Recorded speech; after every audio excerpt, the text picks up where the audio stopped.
The mil from my son threw hot soup in my face, but one call from me changed everything. Begins in a quiet, respectable neighborhood where I had gone with nothing but hope in my heart, believing that time, patience, and dignity could heal the invisible cracks between families, especially after my son's marriage into a household that valued pride more than people, and on that particular afternoon, when the air smelled of spices and formality, I was invited for what I was told would be a peaceful discussion. A chance to clear misunderstandings, yet from the moment I stepped inside, I felt the weight of judgment in every glance, every whisper, and every forced smile, as if my presence itself was an insult, and the tension finally exploded in the kitchen where words turned sharp. Accusations flew like knives, and before I could even finish explaining myself, my son's mother-in-law, blinded by anger and arrogance, lifted a bowl of hot soup and threw it at my face in front of everyone.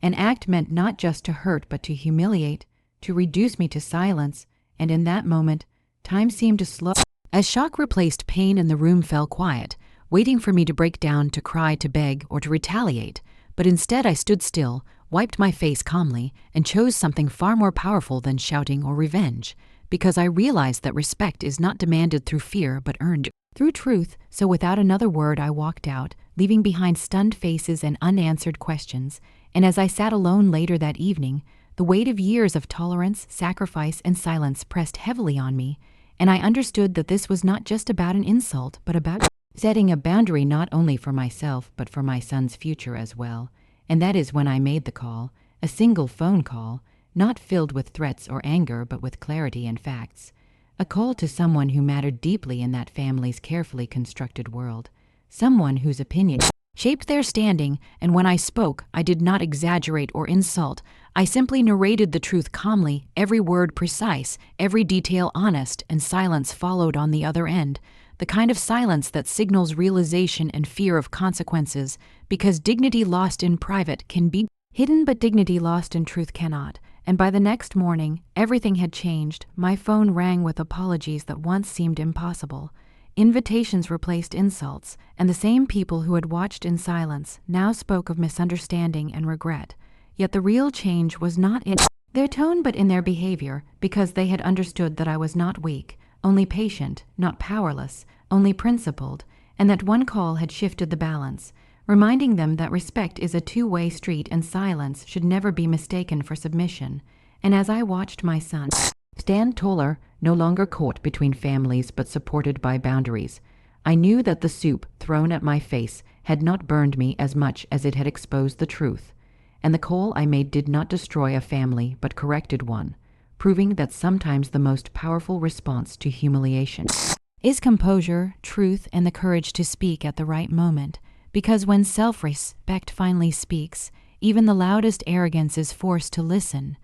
Where silence had finally found its voice, because after that one call changed the atmosphere overnight, I did not rush to accept apologies or soften my stance, knowing too well that words spoken under pressure often fade once the pressure lifts. So I chose observation over reaction, patience over validation, and when toggle turned into cautious respect, I stepped back into that house not as a guest seeking approval, but as a woman aware of her worth, and the same walls that once echoed with whispers now carried forced politeness, cups of tea offered with trembling hands, and conversations carefully measured. Yet beneath all of it I could sense unease, because power had shifted, and they did not know how to handle someone who would no longer absorb disrespect quietly. And during dinner, when the memory of that afternoon hovered unspoken between us, my son's mother-in-law finally broke, her voice lacking its usual sharpness as she attempted to justify her actions with excuses about stress, misunderstanding, and tradition. I did not interrupt, because sometimes letting people speak exposes more than confrontation ever could.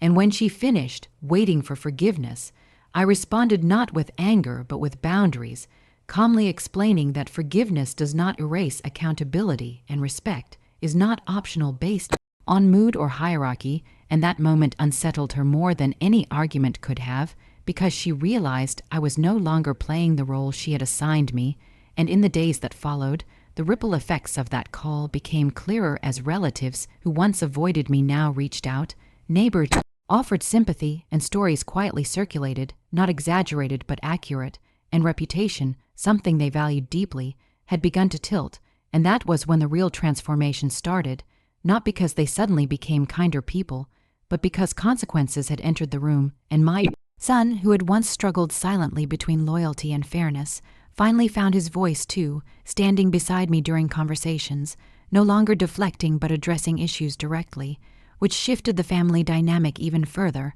and watching him grow into that strength made every moment of humiliation worth enduring, because cycles break only when someone chooses discomfort over silence. And one evening, as we sat together reflecting on everything,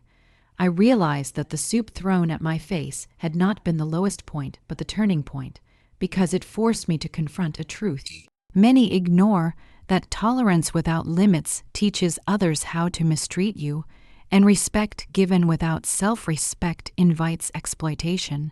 And when the same woman who once tried to diminish me now hesitated before speaking, carefully choosing her words, I did not feel victory but clarity,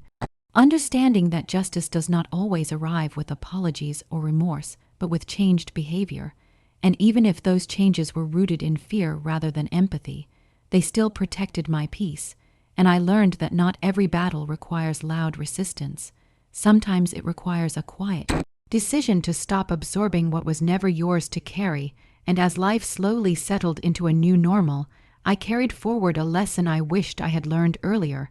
that dignity defended calmly is far more powerful than dignity defended loudly, and that one call did not just change everything around me, it changed me, turning pain into perspective and humiliation into strength, proving that when you choose self-respect, even those who once looked down on you are forced to look you in the eye.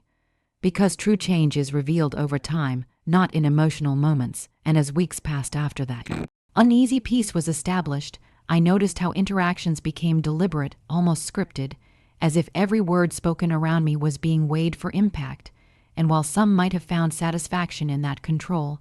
I chose something deeper, distance with dignity, because I understood that healing does not always mean closeness, and strength does not require constant presence. And so I reduced visits, limited conversations, and focused on rebuilding my own sense of calm that had been shaken by years of subtle disrespect. And interestingly, that absence spoke louder than any argument ever had, because when I stopped showing up to tolerate discomfort, they began reaching out not out of obligation but uncertainty, unsure of where they stood with me, and in that space of uncertainty, respect finally found room to grow, and one afternoon my son sat beside me and admitted something he had never said aloud before, that for years he believed silence was the price of peace and compromise meant endurance.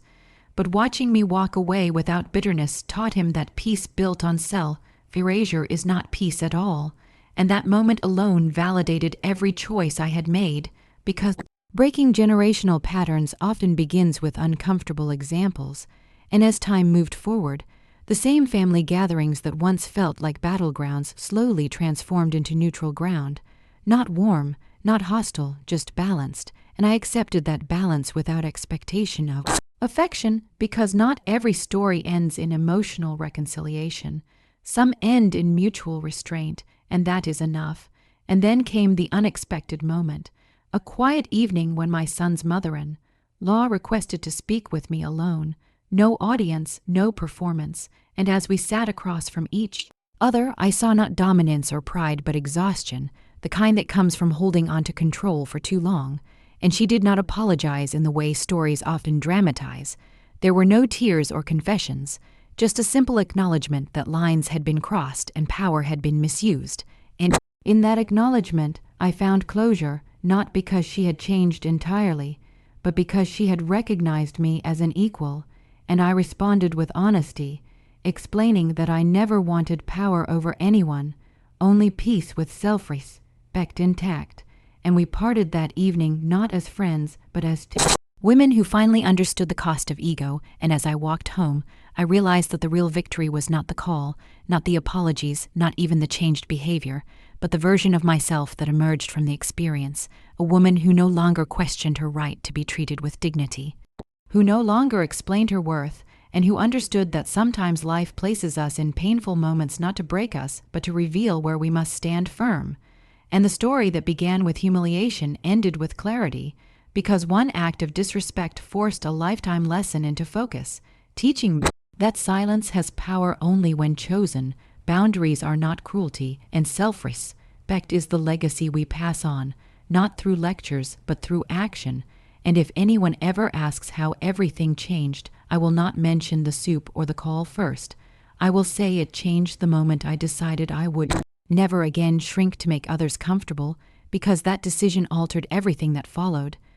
Not as a dramatic ending, but as the quiet unfolding of a life that had finally realigned itself, because once the chaos settled and the roles were redefined, I began to notice how deeply that single incident had reshaped every relationship around me, including the one I had with myself. And in the months that followed, I no longer waited for invitations that felt like obligations or explanations that drained my energy. Instead, I chose intention, showing up only where respect was present, and stepping away where it was not. And that choice, though simple, created a peace I had never known before, because for the first time I was not constantly preparing myself to endure. And my son noticed it too, how lighter I seemed, how my laughter returned without effort, how conversations were no longer rehearsed in my mind beforehand. And through that transformation he learned something no lecture could have taught him, that strength does not always roar. Sometimes it quietly rearranges your priorities. And as for the family that once believed dominance defined authority, they adjusted slowly, awkwardly, learning that access to someone's presence is a privilege, not a right. And though there were moments when old habits tried to resurface, they were met not with reaction but with absence, and absence proved to be the most effective boundary of all, because it forced reflection. Without confrontation, and over time even the sharpest voices softened, not necessarily out of remorse, but out of understanding that control no longer worked. And I accepted that reality without resentment, because forgiveness does not require closeness, and healing does not demand reconciliation on someone else's terms. And one day, while sitting alone with a cup of tea, I reflected on how strange it was that an act meant to humiliate me had instead liberated me, because it stripped away the illusion that endurance equals virtue. And I understood that many women carry silent scars believing patience is strength, when in truth strength is knowing when patience becomes permission. And I wished I could reach back through time and tell my younger self that dignity should never be postponed for the comfort of others. But life rarely teaches gently, it teaches effectively, and the lesson I learned came wrapped in pain but delivered clarity. And now when I look ahead, I do so without fear of losing approval, because I know approval earned by shrinking is not worth keeping. And if this story is ever told again, it will not be about the soup or the shock or even the call. It will be about the moment a woman chose herself without anger, without revenge, and without apology, and how that single choice quietly, steadily, changed everything that followed. Moves forward into the long stretch of time where lessons are tested rather than learned, because after boundaries are set and silence settles, life has a way of asking whether you truly meant what you decided. And for me, that test came in subtle forms, small remarks disguised as concern, invitations framed as obligation, moments where the past tried to quietly reclaim its place. And each time I was faced with a choice between reverting to old habits or honoring the woman I had become. And what surprised me most was not how often those moments appeared, but how calmly I handled them, because strength, once practiced, becomes natural, and I no longer felt the urge to explain myself or justify my distance. Understanding that people who benefit from your silence will always question your boundaries, and yet my life outside that family began to flourish in ways I had not anticipated. Friendships deepened, my days felt fuller, my thoughts lighter, and I realized how much emotional energy I had once spent managing other people's expectations instead of nurturing my own well-being. And my son, watching all of this, changed in quiet but meaningful ways too, becoming more confident in his own decisions, more respectful of his partner's voice, and more aware that family does not mean unquestioned authority, but shared accountability. And one evening he told me something that stayed with me, that seeing me stand firm without bitterness taught him that dignity and kindness are not opposites.